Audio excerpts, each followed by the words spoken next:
warahmatullahi wabarakatuh. Izin memperkenalkan diri, nama saya Nijar dari kelas 10 MIPA 5. Di sini saya akan menjelaskan sedikit tentang Kerajaan Mataram Islam. Berdirinya Kerajaan Mataram Islam. Sejarah Kerajaan Mataram Islam dimulai ketika Ki Ageng Pamanahan membantu Raja Pajang Sultan Hadiwijaya mengalahkan Arya Panangsang dari Jepang.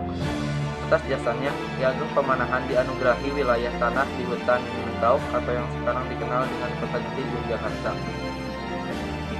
Ki Ageng Pamanahan membangun tanah tersebut menjadi desa yang makmur, dan setelah ia meninggal, perannya diteruskan oleh putranya Danang Sutawijaya.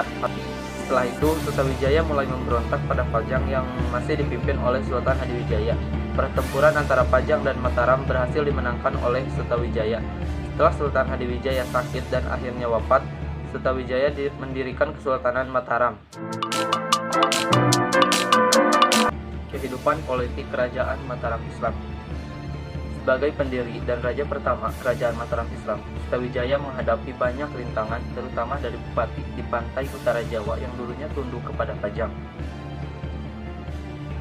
Mereka harus melakukan pemberontakan karena ingin melepaskan diri dari Pajang dan menjadi kerajaan yang merdeka.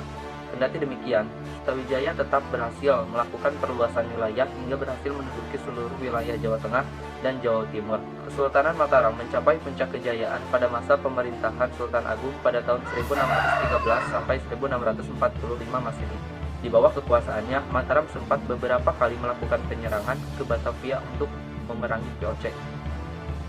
Selain itu, wilayah kekuasaan Mataram hampir seluruh meliputi Pulau Jawa. Kehidupan ekonomi Kerajaan Mataram Islam. Letak Kerajaan Mataram Islam berpusat di Kota Gede Yogyakarta.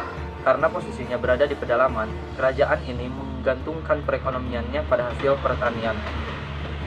Sedangkan daerah pesisir pantai di wilayah yang dikuasai tidak dimanfaatkan.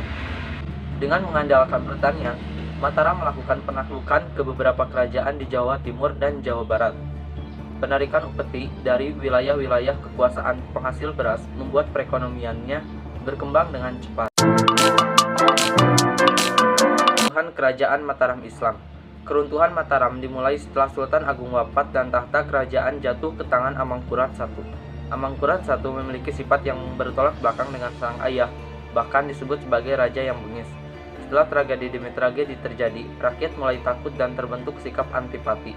Akibatnya, rakyat bersatu menyerang kerajaan di bawah pimpinan Pangeran Trunojoyo dari Madura.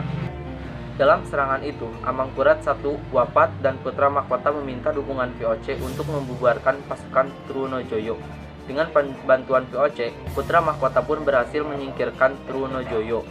Putra mahkota kemudian naik tahta dengan gelar Amangkurat II dan memindahkan ibu kota Mataram ke Kartasura. Pada masa pemerintahan raja-raja berikutnya, Kesultanan Mataram terus mengalami pergolakan besar. Pergolakan di kerajaan kemudian resmi diakhiri melalui Perjanjian Giyanti yang ditandatangani pada 13 Februari 1755.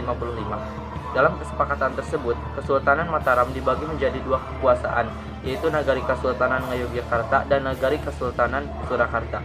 Kesultanan Ngayogyakarta diserahkan kepada Hamengkubuwono I, sementara Kesultanan Surakarta dipimpin oleh Pakubuwono III.